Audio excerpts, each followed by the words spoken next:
For the Raiders in 2025, it is all about the ball.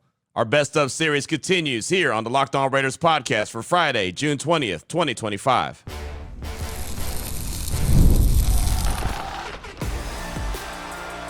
You are Locked On Raiders, your daily Las Vegas Raiders podcast. Part of the Locked On Podcast Network, your team every day.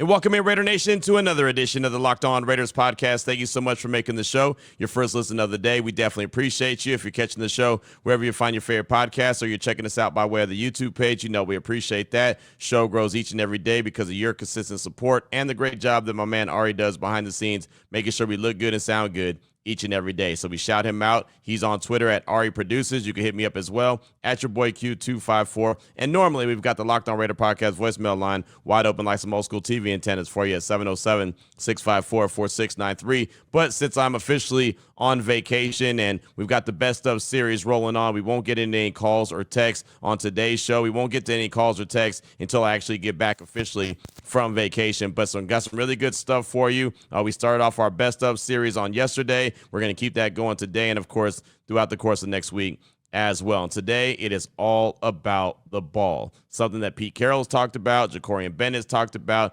Pro Football Hall of Famer Eric Allen talked with me about, and Paul Gutierrez from Raiders.com, formerly at ESPN.com, wrote a really great article on Raiders.com about when he talked to the Hall of Famers Mike Haynes and EA Eric Allen. So all about the ball coming up on today's show. Excited about it. Something I've been talking about quite a bit here on the Locked On Raider podcast as of late. We'll jump right into it after I tell you about the title sponsor of the show, and that's FanDuel. Right now, new customers can get $200 in bonus bets when your first $5 bet wins. So let's get right into it. The Raiders have had a lack of being able to create turnovers for a while now. It has been a problem, and interceptions is at the top of the list, right? I mean, you can get a turnover many different ways. You can get the interception, you can have a forced fumble, you can even stop a team on fourth down. And I could look at that and say, okay, those are all turnovers right there. The Raiders only had 16 total last season. 10 were interceptions, 3 forced fumbles, and 3 stops on fourth downs. That's just not going to get it done. So Jacorian Bennett, who's battling back, he came back from injury last season.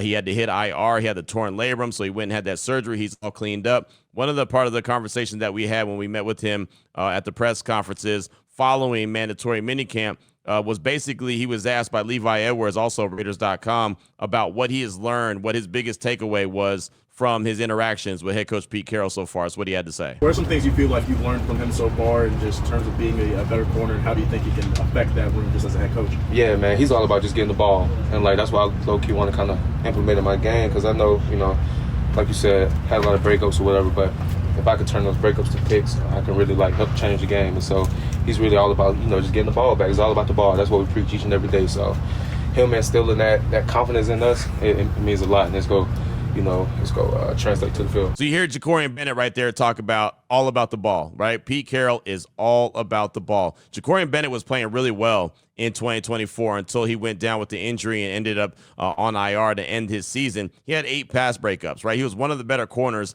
in the league. Problem is he didn't have any interceptions, and the Raiders have really been struggling when it comes to interceptions. And I'll hit you with some numbers in just a few minutes, but they've got to find a way, especially for this organization, the Raiders. You think of the Raiders, and they've always historically had some really good corners, guys that can go and get the ball. There's plenty of Hall of Famers or guys that should be in the Hall of Fame, like Lester Hayes, right, that know how to get the ball. Mike Haynes, Hall of Famer. Lester Hayes should be in the Hall of Fame. Sweet Willie Brown, right, Hall of Famer. EA, Charles Woodson, right, all these guys that can go get after the ball. And even other guys, right, Terry McDaniel, Albert Lewis, right, those guys were good at getting after the ball. Torrey James for a while was good at getting after the ball.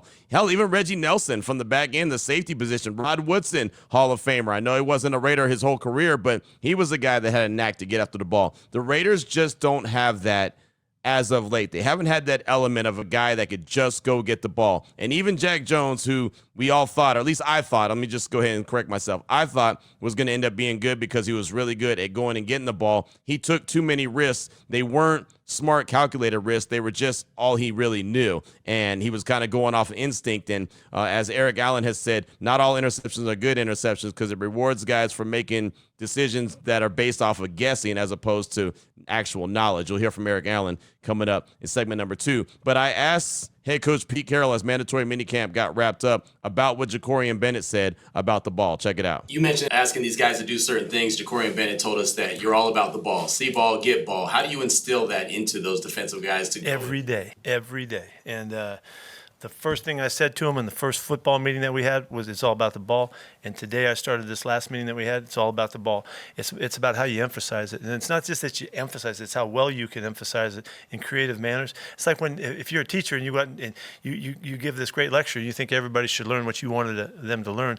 If you don't keep coming back to the same messaging and the same teachings, it's likely that you didn't hit home with everybody. So it's the way that we emphasize it and the way we're consistently coming about it as creatively as we can and whatever it takes to get the message across. Our guys, right from the start, from day one, we had some big lessons about taking care of the football on offense and how they're going to tuck it and lock it and all those things. The guys have just done a really nice job. On the other side of the ball, in a mode in this offseason where you can't be physical, you can't hit guys, you can't tackle anybody. You have to use your imagination. And so that's sighting the football when you're attacking it and showing that you sight it. And so the gestures that you make to show us that you had a shot to punch at the football or take a shot at it, all of those things are the things that we value really highly. And so I think we reported today there was 2,300 times during these last 10 days that we took a shot at the football, and so that's the kind of emphasis that we need. And but it never ends. I mean, they never get it. They can stay with you. And so we have a real clear passage to getting that done, and we'll see what happens. It'll really be the key to our season. So you hear Pete Carroll talking about it's all about the ball, and the season's going to depend on them not only securing the ball, making sure that they have it offensively, but defensively, you got to go get it. Pete Carroll, in his whole time in Seattle, never had a season where his teams had less than 11 interceptions. Never. Not one time was he less than 11. I went down a rabbit hole of 25 years of Raiders football, and then I went through every year that the Seattle Seahawks had head coach Pete Carroll in charge. So obviously, getting the ball defensively is a big-time priority for Pete Carroll. Defensive backs is what he coaches, right? We know about the Legion of Boom, and if that's one element that he brings to this team, the Raiders will be better for it. For example, 2024, the Raiders had 10 total interceptions. 2023, most of these were generated the season or when Antonio Pierce took over at Halloween. They had 13 interceptions, right? They started to show some signs. Okay, they got 13 interceptions, not bad. 2022, 6. 2021, 6. Not enough, right? 6 interceptions, that's it. There's guys that will lead the league with 10 interceptions in a season. One individual, let alone a whole team, only having 6. 2020, 10 interceptions. 2019, 9 interceptions. 2018, 14. Okay, not bad. 2017, 5. 5 interceptions. That's it. And then, no shock, 2016 when the Raiders were really good, and obviously they saw their season get wrapped up on that Christmas Eve when Derek Carr broke his ankle against the Colts at the Coliseum. 16 interceptions. They were that team in 2016, and I hate that we always have to reference that season, but that was the one season where you saw, okay, the Raiders are going to get something. They're going to get some. They're going to be a really good team here. They're going to be a tough out in the playoffs because, man, they just make plays. Their offense was cooking. They didn't turn the ball over very often, and they created a bunch of turnovers. They were number one in the league as far as turning the ball over and them creating turnovers, I should say, and not turning the ball over. Right? And again, had 16 interceptions. There was other years, early in the Rob Ryan days and the Chuck Bresnahan days where they had 17 or 18, but there was so many years, so many lean years where they just could not create turnovers. They could not see ball and get ball, as Charles Woodson says all the time, Eric Allen says all the time. Even Willie Shaw, who was Eric Allen's defensive coordinator, he used to put up on the board 20. This is the number of interceptions that we're going to get. We need to get this year. You guys go out there and compete to go make it happen. The Raiders haven't had 20 interceptions. That's how I got going down that rabbit hole. They hadn't had 20 interceptions in a season since the Super Bowl year when they lost to John Gruden. Then they had, so that was in 2002. 2000, so they went 2002 and they had, I believe, 21 interceptions. And then in 2000, they also had 21 interceptions. But that whole time between 2000 and 2025, those were the only 2 seasons where they had 20-plus interceptions as a team. They've got to do that. They've got to have an uptick. They've got to be a lot better than that moving forward. In Pete Carroll's Super Bowl winning year there in Seattle, they had 28. So just, put it in perspective. But again, like I said, the low years for Pete Carroll was like 11 interceptions. never had less than 11 as the head coach of the Seattle Seahawks. So I do believe you'll see a big uptick when it comes to interceptions in 2025 for the Silver and Black. But don't take it from me. Take it from a Hall of Famer. Pro Football Hall of Famer Eric Allen joined my radio show following day 2 of mandatory minicamp. I really jammed him up the minute he got out of his Uber, and I just had to pick his ear about this interception situation. And so I did that and then had him as a guest on my radio show that afternoon. You'll hear that conversation coming up in segment number 2 of today's Locked On Raiders podcast. Before we get to that, though, I do want to tell you about the title sponsor of the show, and that is FanDuel. The NBA Finals. Woo-wee. OKC, Indiana. Man, highlight-worthy performances, major momentum shifts, can't miss moments. And whether it's a game-winning shot or a breakout player, there's never been a better time to get in on the action. And trust and believe, FanDuel is great for everything, not just hoop action. It's also great for baseball. Obviously, the football season is full throttle, but everything that you can make some kind of a wager on, FanDuel has got you covered. Whatever players will show up in the biggest moments, how you could be tracking their trends. They've got all the player prop bets. And, of course, any single person, right? Every person could use $200 in bonus bets to add to the excitement if your first $5 bet hits, right? Well, good. If you're new to FanDuel, it's the perfect time to sign up. Head to FanDuel.com, place your first $5 bet. If it wins, you're going to get that $200 in bonus bets that I mentioned. Make every moment more with FanDuel. It's the official sports betting partner of the NBA.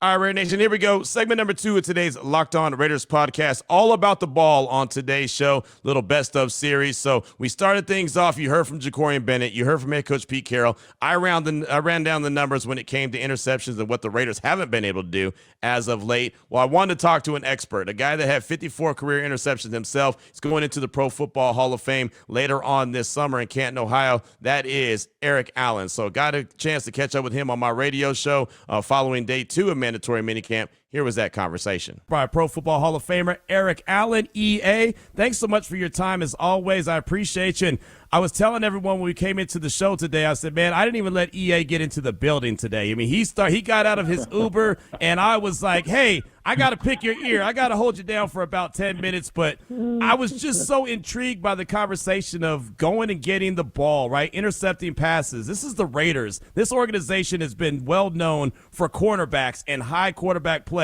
Ball hawks, right, including you, C. Wood, Willie Brown, Lester Hayes, Mike Haynes, all of those guys.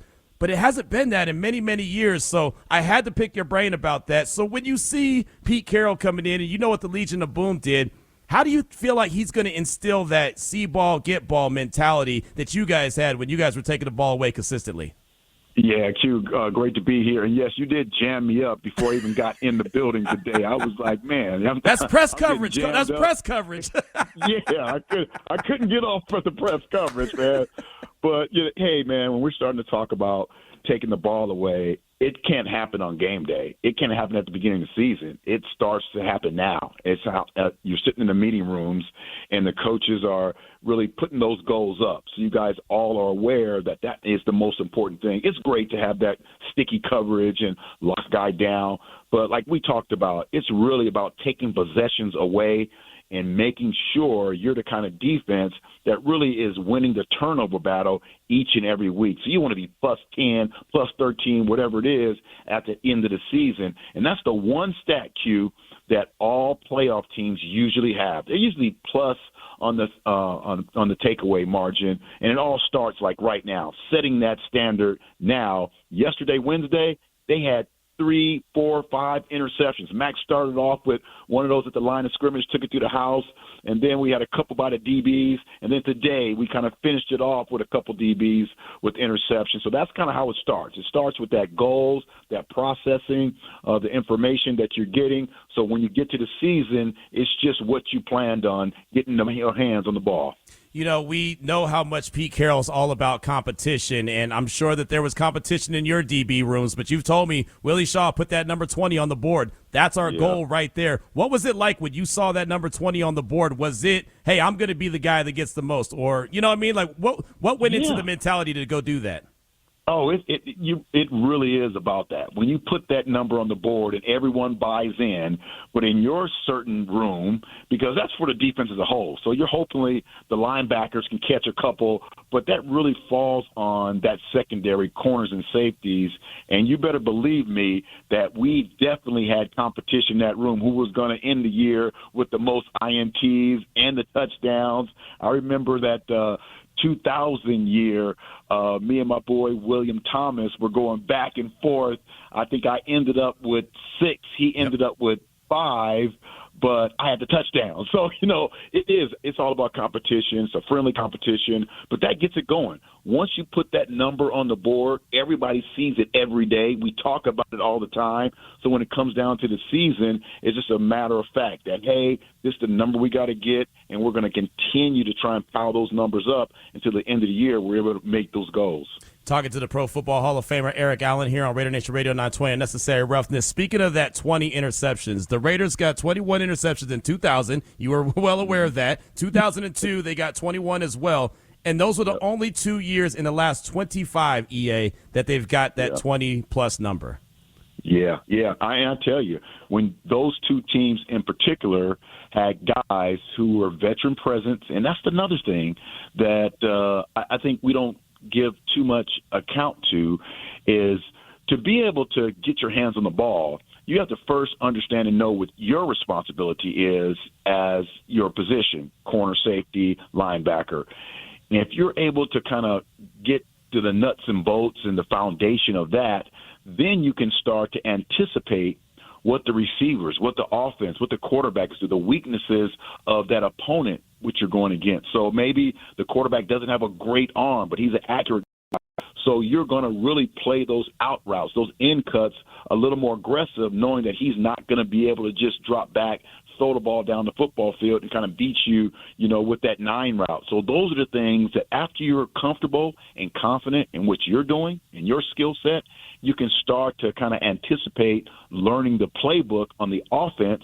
And like I told you before, in the offseason, I would really get an offense that was maybe the most popular in the league, and this is after year 2 or 3, and I would study that offensive playbook. I would study that coordinator. Where did he come from? What tree? What is he trying to accomplish in these certain situations? And when you go into the football field with that kind of prep, you are ultra confident in what you see. So now you can say, hey, this is a situation I saw on film. It was 3rd down. It was 7 to 8. The receivers lined up in here. I've seen all that stuff. So now you're playing with a great boat of confidence that you can jump the ball, get the pick, take it through the house, and it's not a guess. It's a really good anticipation of what to expect in those critical areas of the game. How many young defensive backs make that mistake, what you just said right there? Instead of knowing and being able to take that chance, they guess and try to take a chance, and more times than not, they get burned. Yeah, I'll give you a quick story. We're playing. This is I think it's 98. This is Charles's first year, and there's a couple cornerbacks that come into the league early who are just physically dominant, right? I mean, just like the Charles Woodson's prime. Patrick Peterson was like that. Mike Haynes was like that. There's a couple guys who are so dominant athletically that sometimes they get into a game and the person they're playing against, the receiver, he's just not as good athletically. So they can just bury him and dominate. So we're playing cover 2, and Wood picks a ball off that the quarterback had checked down and was throwing to the running back. He picks it off, takes it to the house. Everyone's celebrating. Our coach is like, hey, man, we don't know if that's a good interception, because that's a situation where he guessed on it. In the next 3 or 4 weeks, Q, they were lighting him up. Every time they would fake the little toss to the running back, throw the ball downfield, and our safety was all in Seawood's ear. So it is about being able to not guess, but just have a really great understanding of what the offense is trying to do. And that's what it's like being a young corner. You think you have to cover every route, but hopefully middle to the end of the season, similar to what our guy Bennett was able to do, man, from the first year to the second year, man, he has really elevated his game from the neck up and was making tremendous plays on the ball based on he knew what his responsibility was, but then he had kind of graduated to kind of understanding what the offense was trying to do to him. And he was out there playing with the torn labrum, right? I mean, his shoulder kept popping out. He kept running to the sideline, popping it back in. How much better do you think he could be now that he's healthy, but also he's playing under Pete Carroll, who has a great understanding and knows how to teach that DB position? Yeah, and that's great. We have the same defensive coordinator, but the skill sets and what we're trying to do and what we're trying to accomplish are a little different, right? So last year we had a lot of what we call bail technique, which we would stand in front of the receiver, and on the snap of the ball, we would bail and take off and just prevent him from catching the deep ball, right? And so then you would just kind of have to react to all the underneath stuff. This year, the cornerbacks, it seems like in practice, they're more responsible for taking away the shorter routes in a press man, just kind of if he releases outside, you get into that hip. If he releases inside, you stay on the top hip. So the techniques are a little bit different, but man, I've seen a couple of these guys, including Bennett, do a really good job of just funneling, using your hands, getting in that hip pocket. So the responsibilities are a little different for everyone. And I think right now these guys are really catching what they're supposed to catch and being really physical at the line of scrimmage, what's going to give the line an opportunity to get there and give the safeties an opportunity to communicate and make plays on the ball. Eric Allen is with us here on Raider Nation Radio 920 Unnecessary Roughness. Just got a couple more quick questions for you. I was talking to Big Link. I jammed him up like I jammed you up, and he wanted to be out there just to see the energy, seeing the want to from the players, seeing if they're all bought in. And for the most part, he thought that it was a really good sign. What did you see as far as buy-in and want to, and the guys that are out there, you know, being those Energizer bunnies that were trying to go out there and compete like Pete Carroll wants? Yeah, for sure. Well, you can't learn a lot physically, right, from mini camps like this because everybody wants to remain healthy in this mini camp so they can come back and participate full go. But what I like to see is the communication from the linebacker spot to the safety spot. The two guys who really popped off, E-Rob and Patrick Chung, those guys in the middle of the football field, a lot of great communication, even off the field. So E would come off the field and go to the linebacker coach. Hey, this is what I saw. This is what I called this. This is what I did here. This is why I went underneath. Those are the things you want to see at this point. Guys are communicating really well, and the linebackers in that middle safety are really connecting the back end to the front end, and that's really important in this situation here. Isaiah making plays on the ball, really vocally kind of making sure their presence is known, and that's something you want to see defensively. Offensively, man, the receivers doing a great job catching the ball over the middle. Now, you know they knew that you couldn't pop them over the middle. So, so our guy Jacoby is catching the ball over the middle, Trey catching the ball over the middle, doing their thing. But, when the pads get on, things are going to be different. But what I like to see defensively, especially in the middle of the football field, is a lot of communication, and they were doing that, and that bodes well for this defense.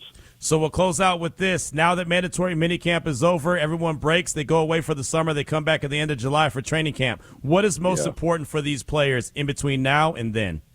Yeah, just to sharpen up those tools, man. Use this time to really stay at your peak performance, and you're ready to explode, right? Ready to explode. So that means a lot of cold tub in the off season, and just get your nose clean, make sure that you're taking care of all those little things that you wanted to work on that this mini camp, you weren't able to do it.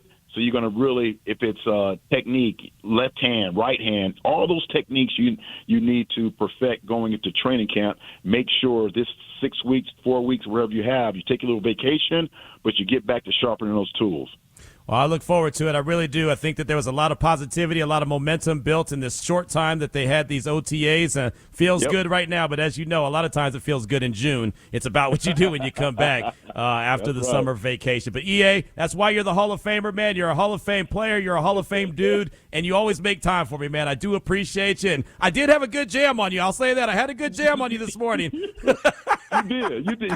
You got me pretty good. Hey, next time, though, I'm going to put it on you next time, though, Q. I got to give EA so much credit and so much thanks for just allowing me to have so much time, right? And really, I'm telling you, when I say, and you heard him say, man, you jammed me up as soon as I got out of my Uber, and I did. I got to the facility really early. I was walking over to where the media always goes into the media room, and EA was getting out of his Uber, and I was like, man, this interception thing was so on my mind. I had already knocked out a podcast talking about it, so I was still hot on the subject, and I was like, man, I just got to get you for a couple minutes. And we literally stood in the lobby of the Raiders practice facility and talked about interceptions, why they're not happening, what he used to do, and and how this team could move forward and how they have to move forward by being able to create those turnovers, and then gave me that time on the show as well. So hopefully you enjoyed that conversation. I thought it was fantastic stuff. It's always great to catch up with EA, and not only is he a Hall of Fame player, but he's a Hall of Fame dude, just a real deal, down-to-earth guy. And if you're there at Allegiant Stadium this season for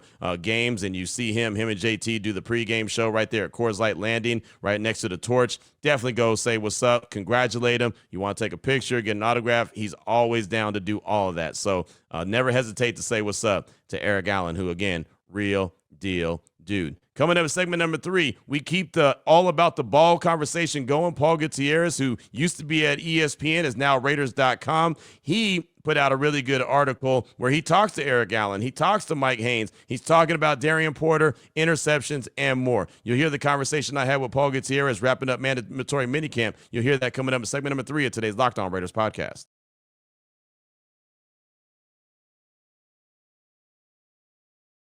Here we go, Raider Nation, segment number 3 of today's Locked On Raiders podcast on this Friday edition of the Best Of series as I'm vacation, getting a little R&R real quick, decompressing. You heard from me, you heard from Jacorian Bennett, you heard from Pete Carroll talking about the ball. You heard from the Hall of Famer Eric Allen talking about the ball. Now, it's time to hear from Paul Gutierrez, who was a guest on my radio show on Friday as mandatory minicamp was wrapped up, kind of recapping what he saw, recapping what he did in the conversations he had with the Hall of Famers Mike Haynes and also Eric Allen, and just kind of summarize it. I thought he did a great job. So here's that conversation I had just on Friday with Paul Gutierrez, last Friday, that is, from Raiders.com, talking all about the ball. You just put out a fantastic piece. Raiders gold jacket cornerbacks keep eyes on new era of defense. Mike Haynes was around the facility, saw him during mandatory minicamp. Eric Allen around the facility, saw him. I got in his ear and wouldn't let him go, so that was always fun. But tell us about this piece that you put out, especially when it comes to defensive backs and creating turnovers, something I've been talking about a lot lately. Yeah, I'm not going to front and act like I played DB in high school. I was a grunt. I was down on the line, but it's always, those are the gazelles, right? And I'm sure you were a DB growing up, or that's what kind of fascinates us is seeing. They always make the jokes that, especially in the NFL level, that they play DB because they can't catch the ball. Otherwise, they'd be receivers. Not always the case. But to me, it was interesting. You got 2 Hall of Famers that are there in the facility. And you and I had the conversation, too. And I'd already been kicking the idea around about doing it. But when you were talking about the lack of interceptions, really, by this team over the past quarter of a century, it made me do a little bit more digging. And I was like, let me talk to these guys about it since they're around. And in my new role with the Raiders, I have a little bit more access, for lack of a better term, to be able to approach these guys and talk to them, whether it's in the dining room or out on the field or whatever. And, I've interviewed Mike Haynes plenty of times over the past, 20-plus years that I've been covering the team. And I, now as a Hall of Fame voter, I've gotten to know Eric Allen fairly well and very excited and happy for him going into Canton this summer.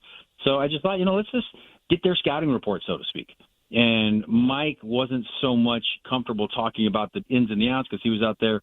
When I spoke to him, he'd only been out there the one day, but he did notice some trends, and a lot of people in the building told me that they told him, hey, man, you really got to pay attention to number 26, Darian Porter, because they're the exact same body, the same height, almost the same weight from when Mike was playing. So when you see those same bodies out there on the field, you feel that there's something he could be a sponge off of. So I talked to him about Darian Porter, and they did have a conversation. And Eric Allen, just basically what his impression was on seeing the cornerbacks, because it's a reimagined for the umpteenth time, right? Just since we've been covering the team. But you go back as far as when these guys are playing. Mike Haynes last played in 1989. Eric Allen, his last ever game was the Tuck Rule game. So they've seen a lot of iterations of the same position. So, in 1,000 words or less, just try to get their sense of what they were seeing out there. Because to me, the cornerback group is always going to be one of the most intriguing, but especially now when it's been reimagined and quote-unquote updated, as Eric Allen said, because now you've got a guy that kind of is fashioned as a defensive back guru in Pete Carroll, Legion of Boom, anyone? And you just kind of go from there. So it's fun talking to those guys and putting their words to paper, putting to your computer screen, to your phone screen, and going from there. So it's a really fun to be able to do a deep dive, or at least a medium dive anyway, with guys that are going in or already in the Hall of Fame about a position group that is going to be one of the most important, especially on the defensive side of the ball this year. Yeah, and that's something that Pete Carroll told us yesterday when he met with us, right? I asked him about getting the ball, and he said it's going to be so important for them this season. And this franchise, Paul, as you know, has always had, great DBs. Like, they historically have had great DBs that are game changers. They, at some point, need to become game changers. And I don't know if it's going to happen, how quickly it's going to happen, but that's got to be a priority when you say for Pete Carroll to get these guys to become not just good defenders, but game changers. Yeah, no, great question by you yesterday. And Pete's answer was probably even better when he said it's all about the ball. It's all about going and getting the ball.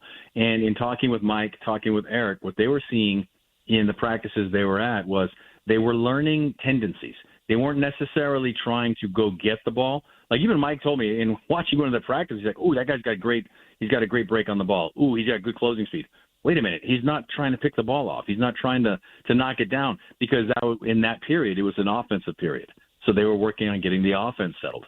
A couple sessions later, okay, now they're going and trying to knock the ball down, trying to pick the ball off. So they're working at this stage of the season. They're just simply working on trying to get their tendencies right and get a feel for the ball. So that way, if and when they can become the game changers, it's already ingrained in the DNA. And that's the one thing that Eric Allen told me was interesting was nobody is bringing up Legion of Boom to the guys.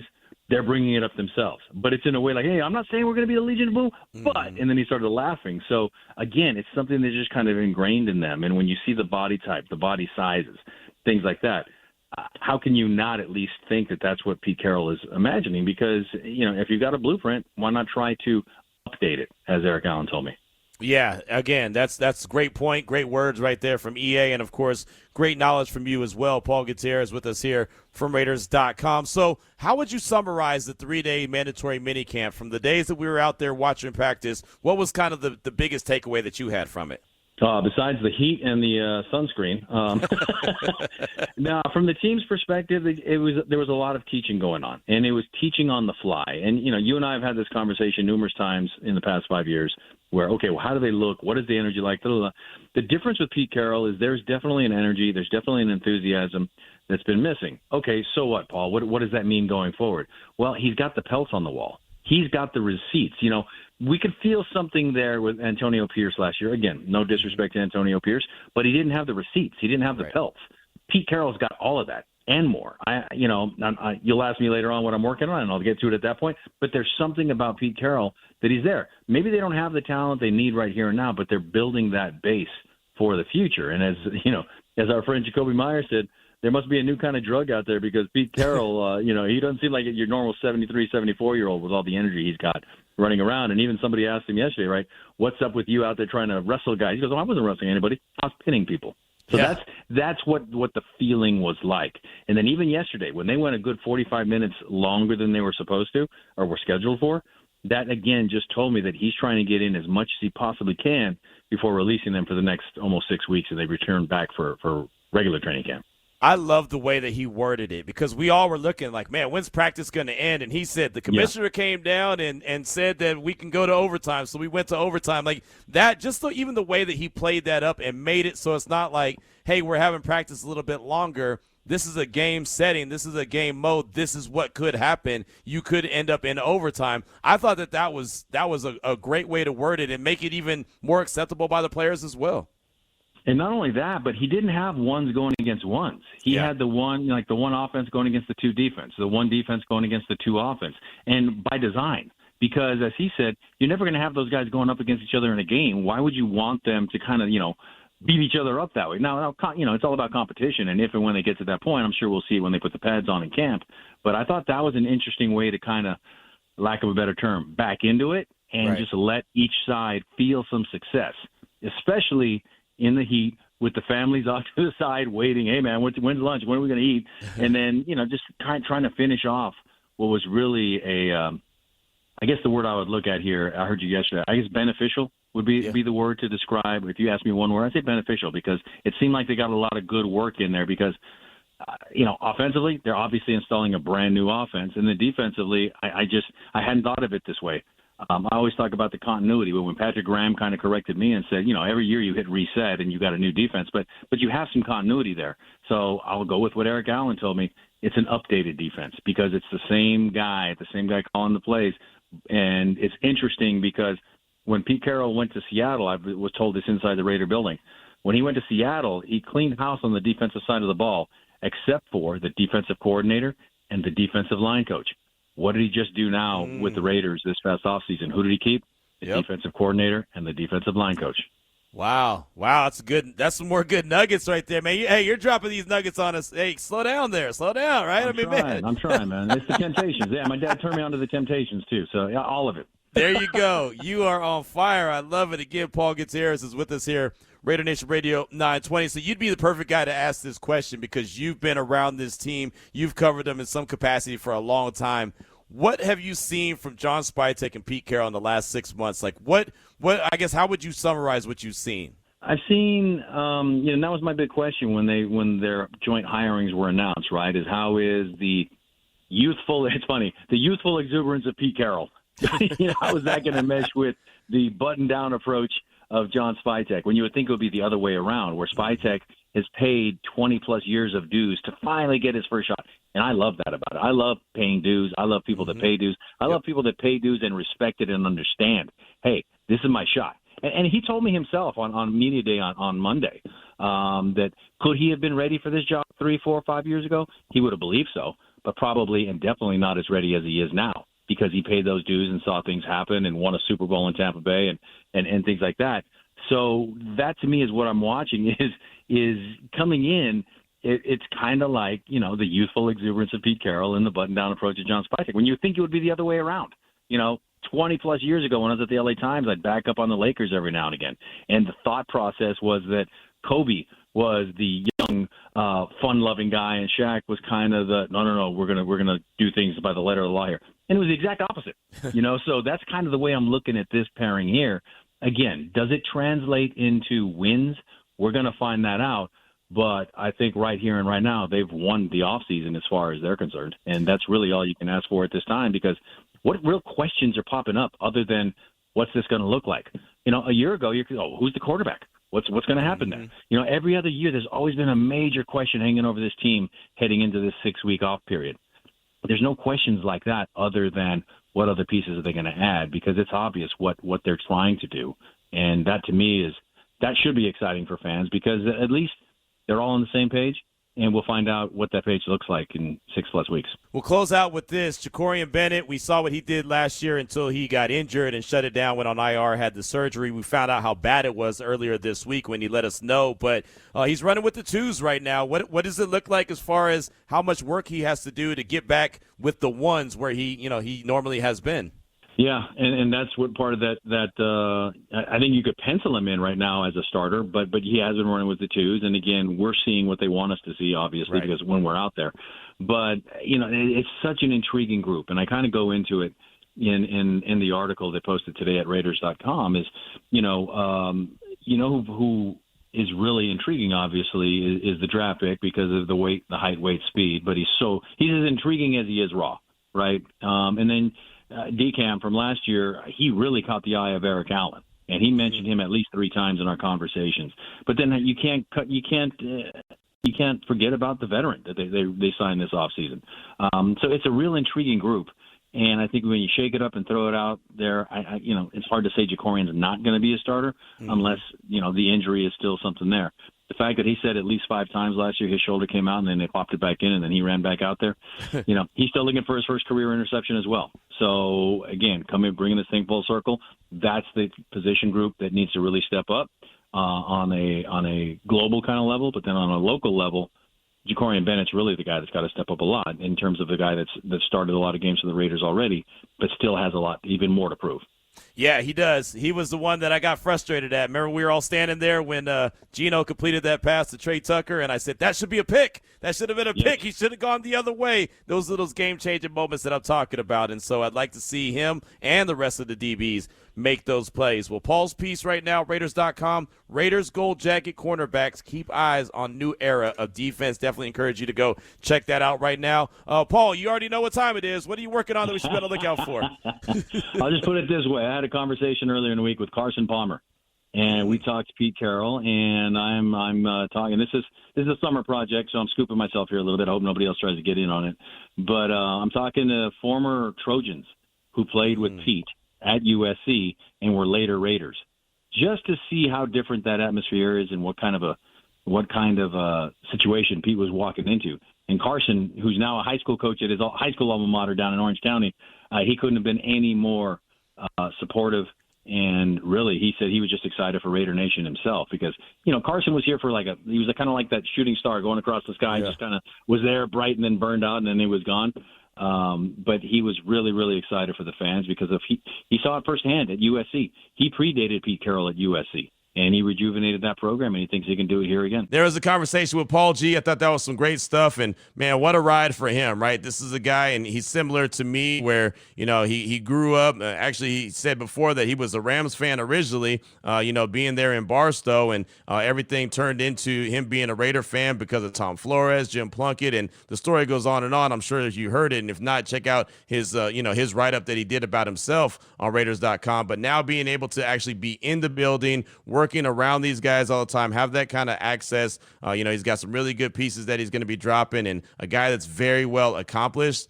He's always been very well accomplished. Now having that type of access as well, man, he's going to really pump out some really good stuff. So I definitely encourage you to read what Paul G's got going on Raiders.com. And again, just another very valuable asset that I'm glad that he's accessible to me and I can reach out and get him a part of my show, part of the podcast whenever I need be. So that's going to do it for today's show. It's going to do it for this week. Again, back on Monday, we'll continue with our best of series. Trying to think what direction we'll go. I'm not too sure what direction we'll go as of yet.